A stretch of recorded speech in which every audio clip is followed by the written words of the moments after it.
जोहार। मैं आनंद कुमार और आप देख रहे हैं जनमन की बात। दोस्तों, कवि गुरु रविंद्रनाथ टैगोर का घाटशिला से गहरा नाता है। वे 1913 में नोबेल पुरस्कार जीतने के ठीक 2 साल बाद 3 दिसंबर 1915 को घाटशिला पहुंचे थे। यहाँ के डाक बंगले में वे रुके थे। घाटशिला की प्राकृतिक सुंदरता, स्वर्णरेखा नदी की लहरों, हरी भरी पहाड़ियों और शांत वादियों ने उन्हें इतना मोहित कर दिया कि उन्होंने अपने विदेशी आलोचक एडवर्ड थॉमसन को एक चिट्ठी लिखी और इच्छा जताई कि वे घाटशिला में एक घर बनाना चाहते हैं, यहाँ रहना चाहते हैं। दोस्तों, घाटशिला और टैगोर का नाता सिर्फ एक यात्रा तक सीमित नहीं रहा, बल्कि उनकी रचनात्मक प्रेरणा का प्रतीक बन गया। उनकी कई कविताओं में दिखाई भी दिया। लेकिन आज घाटशिला टैगोर की वजह से नहीं, बल्कि इसलिए चर्चा में है क्योंकि यहाँ उपचुनाव हो रहा है। 11 नवंबर को वोटिंग है। दिवाली और छठ के कारण अब तक माहौल ठंडा था, लेकिन अब सरगर्मी बढ़ गई है। पूर्व मुख्यमंत्री चंपाई सोरेन ने चाईबासा में दिन में नो एंट्री की मांग कर रहे ग्रामीणों पर पुलिस लाठीचार्ज और उनकी गिरफ्तारी के विरोध में आज कोल्हान बंद बुलाया था। पूर्वी सिंहभूम में चुनाव की वजह से बंद नहीं हुआ, लेकिन सरायकेला और चाईबासा में प्रदर्शन हुए। उधर जेल कैंप के देवेंद्र नाथ महतो, जो कि घाटशिला में अपने प्रत्याशी रामदास टुडू के लिए कैंप कर रहे हैं, वे भी चर्चा बटोर रहे हैं। उनको भी पुलिसिया कार्रवाई का सामना करना पड़ रहा है। छठ समाप्त हो गया है, अब घाटशिला में नेताओं का जुटान शुरू होगा। भाजपा की तरफ से ओडिशा और छत्तीसगढ़ के मुख्यमंत्रियों और केंद्रीय कृषि मंत्री शिवराज सिंह चौहान के साथ केंद्रीय गृह मंत्री अमित शाह के आने की बात भी कही जा रही है। झारखंड के नामचीन लोग तो यहाँ कैंप कर ही रहे हैं। अपने बयानों के लिए चर्चित रहने वाले पूर्व मंत्री भानु प्रताप शाही भी घाटशिला में भाजपा की तरफ से लगातार कैंप कर रहे हैं और लगातार उनके बयान आ रहे हैं। बाबूलाल मरांडी, जो कि प्रदेश अध्यक्ष नेता प्रतिपक्ष हैं, पूरी ताकत झोंक रहे हैं, लेकिन सवाल पूर्व मुख्यमंत्री चंपाई सोरेन की प्रतिष्ठा से जुड़ा है, इसलिए सबसे ज्यादा मेहनत भी वही कर रहे हैं। चाईबासा में आदिवासियों पर पुलिस लाठीचार्ज को वे आदिवासी सेंटिमेंट से जोड़ रहे हैं। चंपाई सोरेन ने इस घटना पर तीखा प्रहार करते हुए कहा, कल देर रात झारखंड की महागठबंधन सरकार ने चाईबासा में नो एंट्री की मांग को लेकर आदिवासियों के आंदोलन को कुचलने की जिस प्रकार कोशिश की, उसकी जितनी भी निंदा की जाए कम होगी। आखिर उन आदिवासियों का क्या कसूर था? उस क्षेत्र में बढ़ती सड़क दुर्घटनाओं के मद्देनजर वे दिन में भारी वाहनों के लिए नो एंट्री की मांग कर रहे थे। क्या उनकी यह मांग गलत है? क्या इस राज्य में लोगों को लोकतांत्रिक तरीके से धरना प्रदर्शन का अधिकार नहीं है?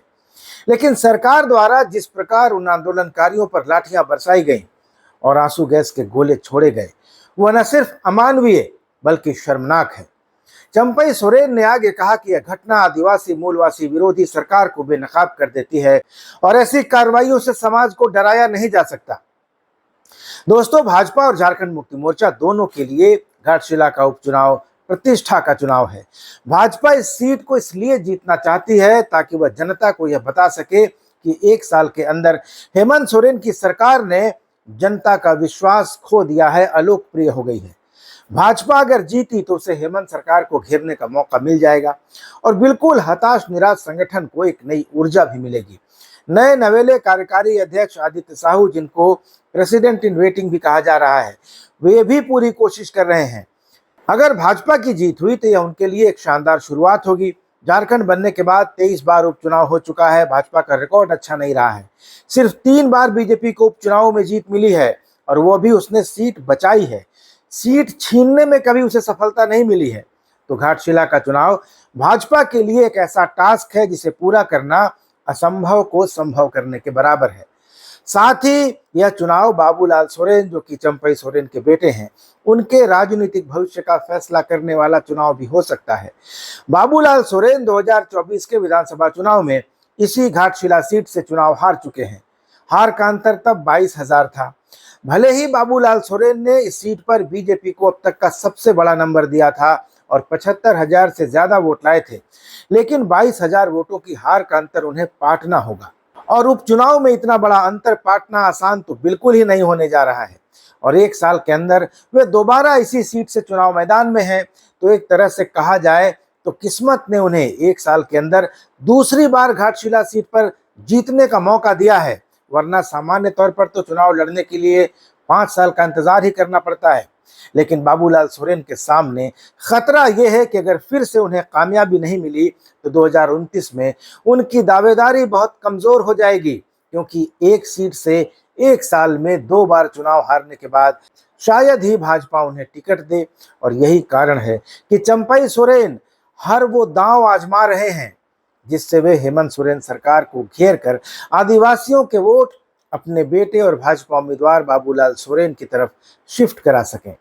उधर बाबूलाल सोरेन के मुकाबले जेएमएम के उम्मीदवार सोमेश सोरेन की बात करें तो वे ज्यादा कंफर्टेबल स्थिति में हैं। एक तो घाटशिला सीट पर बीजेपी का ट्रैक रिकॉर्ड अच्छा नहीं है, सिर्फ एक बार जीती है 2014 में। दूसरे, सोमेश सोरेन को अपने पिता की विरासत मिली है और उनकी मां उनके लिए वोट मांग रही हैं, तो सहानुभूति का एक फैक्टर भी उनके साथ है। उनकी पार्टी की झारखंड में सरकार है, इसका फायदा भी सोमेश को है। और हेमंत सोरेन और कल्पना सोरेन अब जल्द ही घाटशिला की चुनावी सभाओं में दिखेंगे। नामांकन में भी हेमंत सोरेन दिखे थे, चुनावी सभा भी की थी, और ये सोमेश के लिए एक बड़ा एडवांटेज होगा।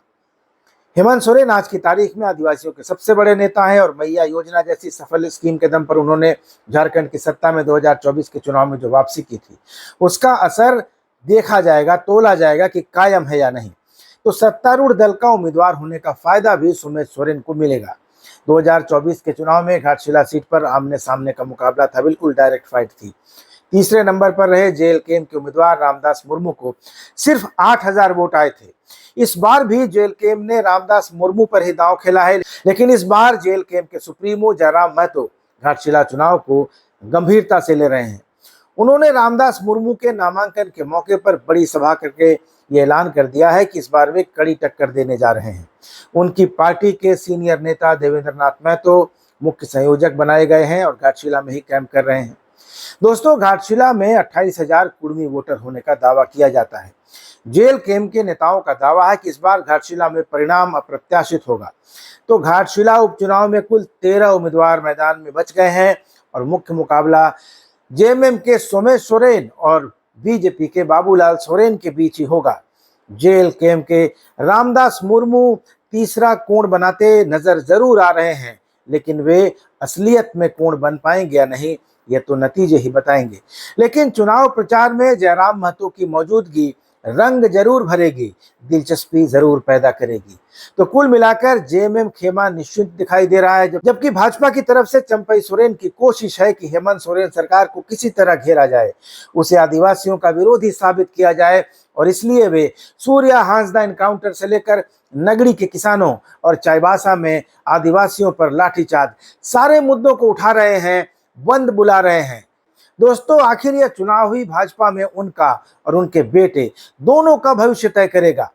दोस्तों, घाटशिला एसटी रिजर्व सीट के कुल 2,56,352 मतदाता, जिनमें 1,20,000 आदिवासी हैं, लगभग 47%, 28,000 कुर्मी हैं, 11% होते हैं, 50,000 ओबीसी वोटर हैं जो कि कुल मतदाताओं का 20% हैं, और 58,000 वोटर जनरल कैटेगरी के हैं जो 22% होते हैं। महिला मतदाता पुरुषों से ज्यादा हैं। महिला वोटरों की संख्या 1,31,235 है और पुरुष 1,25,117 हैं। यानी इस सीट की सामाजिक संरचना ही बता देती है कि यहाँ हर वोट का असर समीकरण बदल सकता है।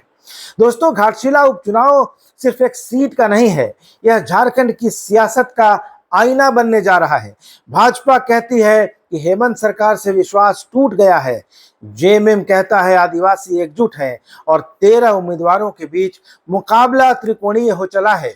क्या होगा 11 नवंबर का नतीजा? क्या चंपई का गुस्सा फूटेगा या हेमंत का जादू चलेगा?